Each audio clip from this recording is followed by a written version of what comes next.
За сайн байцгаана уу бүгдээрэнд нь шинэ оны мэндийг хүргэе. За миний 26 оны хамгийн ихний бичлэг болвол ерөөсөө одоо сэдв нь бол миний одоо өмнө нь хийж исэн ажлуудын тухай байгаа.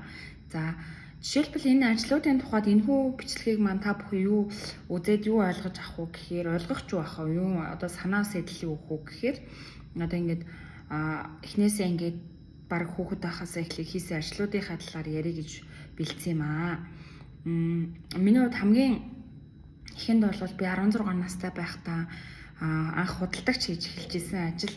За худалдагч хийхдээ болохоор би нөгөө хичээгээ ажиллаж исэн газар ингээд хүнээр дамжуулж, хичээрээ дамжуулж танилцаад тэгээд худалдагч хийдэг байсан. Тэгээд тэр үед болохоор одоо шиг MCU мию хөгжөөгөө одоо ч 8 он баггүй юу?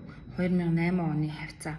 Тэгээд би 16 настай байгаад тэгээд анагийн ажиллаж исэн газраар дамжуулаад таньдаг хүмүүст нь ажиллаж исэн.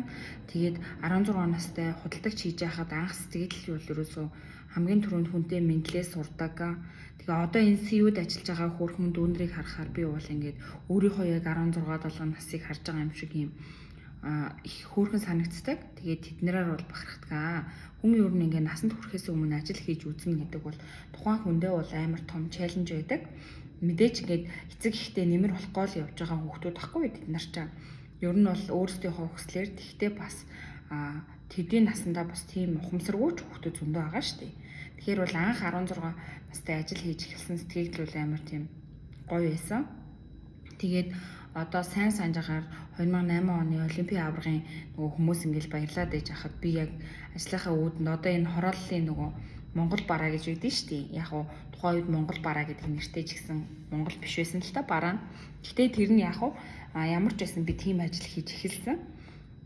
Тэгээд 16-тай тийм ажил хийгээд тэгээ ер нь бол ингээ худалдааны суурьтай болчихж байгаа юм. За хүнтэй яаж харьцах уу? Тэгээд анх ажил хийж байхад нэг амар эмзэг сэдв нь нөгөө та гэд хүмүүс намайг дуудах амар хэцүү байдаг гэсэн. Хэрвээ энэ бичлэгийг үзэж байхад ажил хийж байгаа танихгүй хүмүүс чамайг та гэж байгаа бол тэр ямар ч асуудал биш байхгүй юу? Яг хөө тэгтээ анхын эмзэгэлдээ 17 настай хахад надаас хөгшин хүний намайг та гингүүт ингээд эмзэгэлдэг байхгүй юу? Анх хийж байгаа юм учраас тэгээд нөгөө та гингүүт амар ингээд баг сэтгэлээр мунаал би баг амар намайг та гэлээ мэлээгээд тэгээ яг нөгөө хүмүүс чинь зуршлаараа тэгээд хилээс сурцсан хүн байна. Тэрийг хүлээж авахаас хамаарна. Гэхдээ сүүлдээ хүн ингээд эмзэглэхээ болчдөг угаасаа та гинүү хин гинүү ер нь бол нэг сонирн биш. Гол нь тухайн таны зарж байгаа бараа бүтээгдэхүүнийг тэр хүн авахул чухал болохоос сүүлдээ бол ер нь гол зорилгоо бол олоод тэгээд нөх амар эмзэглэхээ болчдөг байхгүй юу. За тэгээд дараа нь болохоор би тэр худалдагчийнхаа карьераар ерөнхийдөө нэлээ явсан. Тэгээд өвлийн амралт тэгээд 7 хоногийн амралтаараа ингээд бараагаа тоолохгүйгээр надад сүлдээ нөгөө ихшнэр маань ингээд ажиллаад аалгаад өгчдөг байсан. Тэгээ 2008 9 онд ч 7 хоногийн цалин өдрийн 3,000 байсан цалин. Тэгээд 7 хоногийн цалин 21,000 болдог. Тэгээ 21,000-аараа юу авдаг байсан гэхээр хичээлдээ эрэхтэй ном тэгэл ээж аавда нэмэр болдог. Тэгээ ээж аав маань ч гэсэн ажил хийхийг маш их дэмждэг байсан. Тэгэл зөвл юм хийж өгвөл ер нь нэгэл манай ээж аав намайг багаасаа жоохон юм хөдөлгөөнтэй байсан болохоор зөвл юм хийж өгвөл нөх олон юм ярьдгүү. Итгэдэг гэх юм уу? Тийм итгэдэг байсан. Тийм учраас хүн ингээд тэрийг ингээд дагуулаа өөрийгөө хөгжүүлж явдаг. За тэгээд 18 хүрээд их сургуульд ороод бас тэгээд нөгөө их сургуульд би чинь сэтгүүлч анги байсан учраас яриа хэлний баялаг сайтай гэдэг манай сэтгүүлчдийн чинь реклам нөгөө супермаркетуудад бараа сурталчилгааны ажилд их авдаг байсан. Тэгээд цагийн ажилд би тэгэд найз охтуудаараа явдаг байж байгаа. Одоо нэг нь ажилд орчингуудаа энд ийм ажил байна гэл тэгэл хоорондоо угаал би Mix гэл кофений компани одоо тухайд тиймэрхүү компаниуд байсан. Борлуулалтын компанид сурталчилгааны ажил хийдэг байсан. Супермаркетуудад нэг хөөрхөн юм жижигхэн булан гаргацсан тэндээ ингээд цагийн ажил хийдэг. За тэгээд оюутан байхдаа би бас нөгөө MLM буюу сүлжээний бизнест бас ажиллаж исэн. Гоо сайхны сүлжээний бизнес хүмүүс бол сайн мэдэн дээ. Тухайн үед угаасаа од байсан Oriflame гэдэг компанид ажилладаг байсан. Тэгээд тэндээс болохоор нэг овоож зөдөл мөнгө олоод шалаагүй ч гэсэн ямар ч байсан нэг сургалтынхаа төлбөрт нэмэртэй эсвэл ингээд хоол ундныхаа мөнгийг бол олцдог байсан. Одоо оюутан хүний сургалтын сарын урсгал зардлынхаа ихэнхийг нь олцдог байсан. Тэгээ би бүр тэнд ажилладаг байхдаа бүр Нарантуул руу тухайд хүргэлт хөгжөөгөө байсан үед одоо би автобусанд суугаад тэгээд Нарантуул руу явдаг гэсэн. Оюутны карт байдаг гэсэн. Оюутнуудад өнгөө явдаг. Тэгээ би Нарантуул руу ингээд өнөртөө ус мөс хүргэж өгдөг ихч. Их нартай байлаа. Яндан зуух зардаг хэсгийн. Тэгээд одоо баг намайг үзүүл таньж байгаа бах тий. Тэгээд тэгэхэд чи 18, 19 баг 20 тоо болсон. Тэгээд Нарантуул руу хүргэлтэнд явна амар өвлийн хүүтэнд. Тэгээд гэхдээ тэнд нэг чухал юм би сурсан. Ингээд хүний итгэлийг олох гэдэг юмыг тэнд сурч байсан. Баг 20 настай байхдаа. Яагаад вэ гэхээр одоо ингээд чамд итгээд нэг удаа худалдаа авалт хийсэн хүнийг би ингээ ахаад юм захиалж ахт нь ингээд цагтаа өгөхийг би хичээдэг байсан. За ихчээ би 4 дахь өдөр ирнэ гэвэл 4 дахь өдрөө заавал ирдэг. Тэгээд хуцаар яриа та тараагүй зүтэй гингүү тараагүй их чиндөө яваад ирэх гингүүт нь би ингээл хүүтэнд ингээд хинч шахаж хардаагүй ч гэсэн би өөрөө сайн дураар явдаг байсан. Тэгээд захиалгыг хүргэж өгөөд ингээд баярлаа энэ төр гээд айгүй гоё урамтай.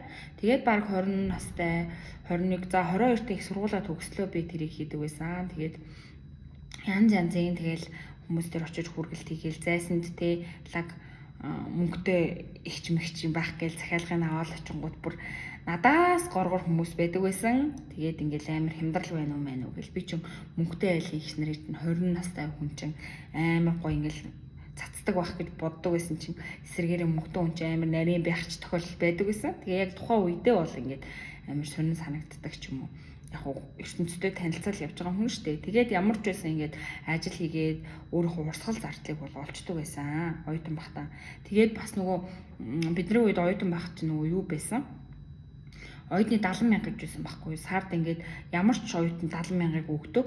Тэгээд онд сурсан 90-с дээш голчтой хүүхдэд 123,000 байдаг. Тэгээд улирлаараа ботхоор тэр чинь бараг 300,000 цанг байдаг байсан. Авахаараа. Тэгтээ улиралд өгдөг гэсэн сар болгон биш баха. Тэгээд суур мөнгө нь улдаал тэгээд нэмэгдэл нэг 50 мянга. Тэгэхээр нэг 123,000 зан болдог. Тэгээ би онд сураад тэр 123,000 чинь ингээд улирлаар авдаг байлуу да. Ямар ч гэсэн орлоготой л ямар ч гэсэн нэг юм мөнгөөр тасардгүй тийм хүүхэд байсан оюутан байхдаа. За тэгээ сургуулаа төгссөн. Тухайн үед 14 онд сэтгүүлчээр сургууль төгсөж байхад сэтгүүлчийн яг эхлэх цалин 450,000 байсан. Тэрийг 2 хувааж авдаг. За тэгээд мөнгөний ханш маш яг тухайн үеийнхэн инфляцаар зохицуулагдсан. Гэхдээ надад нэг ойлгосон зүйл нь ингээ хүн ингээ оюутан байхдаа өөрийгөө сайн хөгжүүлээд ингээ өөр салбар малбар руу хөрөх чадвартайгаа анзаарчих юм бол мэрэгчлэрээ яг санхүүгийн хувьд нөгөө хитрхи баг цалинтай тэгээд жоохон дарамт ихтэй байдаг гэсэн л та ингээд хараат байсан тухайн үеийн сэтгүүл зүг бол одоо найруулагчийн заавал ингээл зааврын дагуу явна. Тэгэл зараалд нь явна. Хүүхдийн зүүн бараг тий кофе цагийн зүүн энэ хүн шүү дээ. Тийм жоохон хүндрэлтэй байдаг байсан.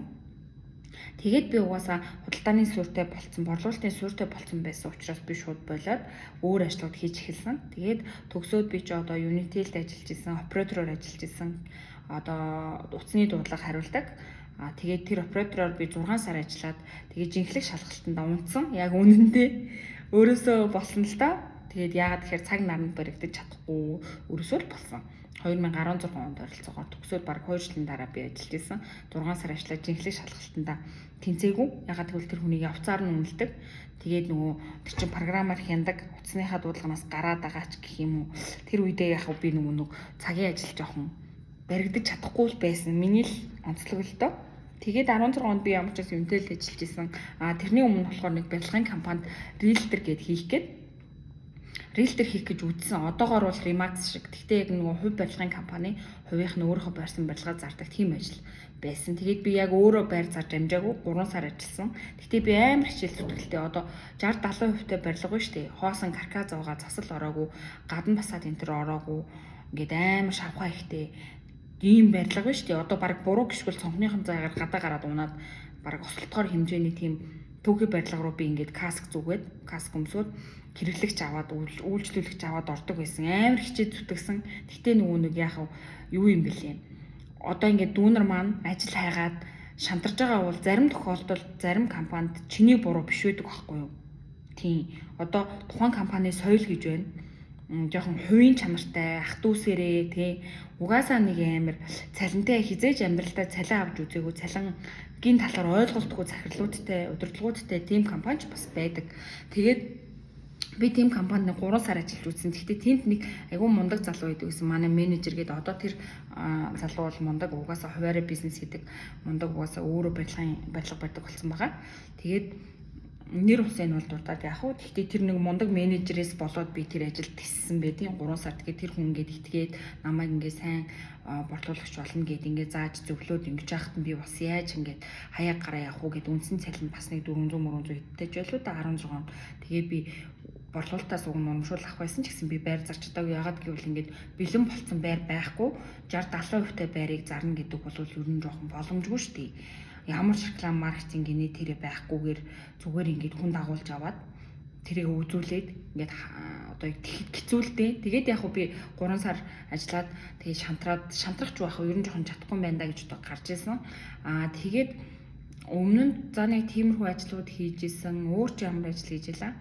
Тэгээ би болохоор 17 онд болохоор яг Монголдоо ингээд жоохон хийцгүүрээ, жоохон ажил солиод жоохон мяарад одоо тухайн үедээ бол одоо бодож байхад баг зэрэг тийм нөгөө ажил нь бүтэхгүй хүний тийм сэтгэлзэн юутай болсон байсан юм билий. Жоохон тэндээсээ жоохон шантраад тэгэнгүүтээ гинт дургу хүрээд угаасаа за ер нь ингэж яхаар хатагшаа авъя гэд хамаатнууд руугаа холбогдоод ааваар яриулаад аав ингээд туслаад дэмжээд холбогдоод шивэд рүү Европын албаны хамгийн өндөр хөгжилтэй улс байгаа. Швед улс руу зуршлуулад ингээ явж исэн. Гэхдээ хөөрхөн бас өөртөө Монголоос чинь шингээний виз амар үнэтэй 10 хэдэн сая төгрөг болно. Тэгэл агаа магаагаасаа зээлж мэлээл. Гэхдээ хариуцлагатайтай эргээд мэдээж хэрэг ажлыг хэд мөнгө төлсөн. Тэгээ би Шведэд очиод 2 сар дагалдан хийгээд хамаатныхаа таньдаг ах эгч нар дээрээ сүшид тоогоочоор миний сүшид тоогооч гэж байхад гэхдээ амар хэцүү анх удаа сурсан. Тэгээд хүний газар очиод ер нь жоохон хүмүүжсэн, жоохон төлөвчсөн гэх юм уу. Монголд ажиллах бол easy байсан юм байна гэсэн нэг ухагтгун суугаад би чинь 25 настай байхдаа гадаад явсан юм. Тэгээ хүн амьтандаа суугаагүй юм чинь ер нь ганцаараа гамчин газар үтчихэд ирээгээ. Тэгээд гэрийнхэн ч гэсэн айгуу дэмжээд тэгээ би Швед яваад 27 та ирж исэн. Тэгээд Швед явж ирчээд тэнд болохоор ингээд одоогийн нөхөртөөгөө танилцаад за тэгээд тэр жах уу тэгээд ирээд ингээд ажил төрөл тэгээд хоёулаа ингээд тусдаа юм яваад 19 онд буцаж ирээд 27 настай буцаж ирээд Монголд ирээд шууд ажилд орж исэн. Төмөр замын Great Plating Cast гэдэг Дарагон центрт нэг 6 сар орчим ажилласан. Тэгээд ковид гарсан. Ковид арай гараагүй. Тэгээд 6 сар орчим тэнд кас маягийн Great Cast автобусны плэт бичдгүүдийн гол зуугаад төмөр замын плэт бичдэг тийм ажил хийж исэн. Тэгээд ерөнхийдөө гадаад яваад ирсэн 2 жил орчим гадаад ажиллаж сурсан хүний хувьд сэтгэл зүйн хувьд нөгөө нэг айгүй тийм тогтон болчдөг. За окей, ажил бол юм байдаг, би бол юм байдаг гэсэн бодолтой. Гэхдээ би энэ гадаадд байдаг талаар дэлгэрэнгүй яриа заяа дараа нь энэ бол том сэдв. Зүгээр ажил төрлийн туршлагын хувьд бол нэг тиймэрхүү. Тэгээд дандаа нөгөө Монголд дандаа амархан борлуулалтын ярьдаг те хүний оюун санаагаараа хэл яриагаараа борлуулдаг ажил хийжсэн хүн чинь анх удаа гадаадд очиж жоохон одоогоор бол жоохон хямарсан, нэлээд шамирсан, шантарч исэн. Биеэр гүйцэтгээд одоо сүшүм шиг чин гараараа ороод мөрөөгөл тэгэл шал шавар угаагаал 0 угаагаал явахаар чин бас жоохон хямрын штий. Тэгэл үеийнхэн маань Монголд гаан үзэгтэн ингээл сэтгүүлч ирээ ажиллаад ингэж яхад би яац ингээл бас гутарна. Хүнд угаасаа гутрах шалтгаан бол ханаас ч гардаг. За тэгээ яг гадаадд яваад өөр ширээ дараад 2 жил болоод яг өөрийнхөө үндсэн явсан зардал мартлаа болцсон. Тэгээ 2 жилдээ нэг ойр зүрийн карманы мөнгөтэй ч юм болцсон. Тэгээ буцаж ирсэн. Тэгээ Монголдо ер нь ажиллаж амьдрий да залуу байгаа дээрээ бас гадаад тугаасаа нэг байгаад байвал тэгээд тасчих юм байна гэж бодоод тэгээд яшиг нэг бие олоогүй удаан тэгээ уртын амьдрах бичгээр нь даваагүй байгаад дээрээ ер нь буцъя гэж бодоод сэмхэн байжгаад 2 жил нэг баг хараар гэж ярьд юм дөө хараар байжгаад хүрээд ирсэн. За тэгээд 19 онд ирээд тэгж ажиллаад Plating Cast-ийн гэрээт хийж агаад дараа нь болохоор нэг сургалтын төвд менежер хийсэн. Тэгээд жирэмсэн болоод хүрөөд анхныхаа хүүхдийг 21 онд гаргаад за тэгээд сургалтын төвд бараг жил ажилласан юм аа. Тэгээд декрет аваад байжгаад тэгээ би 22 онд хүүгээ 8 сар хүргээд томьёогоо 8 сар хүргээд одоогийнхоо ажилд орсон. Одоогийн маань ажил болохоор одоо Монголд үйлдвэрлэлт эрхэлж байгаа буюу тавилгын үйлдвэрлэлийн компанид захиалгын менежер хийдэг борлуулалт гэсэн үг. Ахаал би борлуулалт руу орсон байдаг юм аа. За тэгээд дунд нь нэг декрет аваад би юу нэг яг тэрнтэйгээ оролцохоор энэ компанидаа 4 жил ажиллаж байгаа. Декретнийхээ хугацаа 1.5 жил декрет аваад буцаж орж ирсэн. Тэгээд одоо ингээд 30-ч гарчлаа. Тэгээд ер нь ажлын цагтай болцсон гэж ярьдэн штэ монголчууд. Тэгээд ингээд үзэнгүүт та бүхэн одоо дүүнер маань энэ бичлэгийг үзэж ивэл угаасаа нөгөө ингээд хүнд ингээд өөрөөс шалтгаалсан ажлаас гаралт гэж байна. Бусдаас шалтгаалсан тухгүй хэцүү газар гэж байдаг. Тэгм учраас бол өөрийгөө нэг амар тийм мяагаар бити мэдрээрээ угаасаа нөгөө ажил хийн гэдэг чи өөрөө бас асуудалтай. Ганцхан чамаас шалтгаалдаггүй, ганцхан биднээс шалтгаалдаггүй.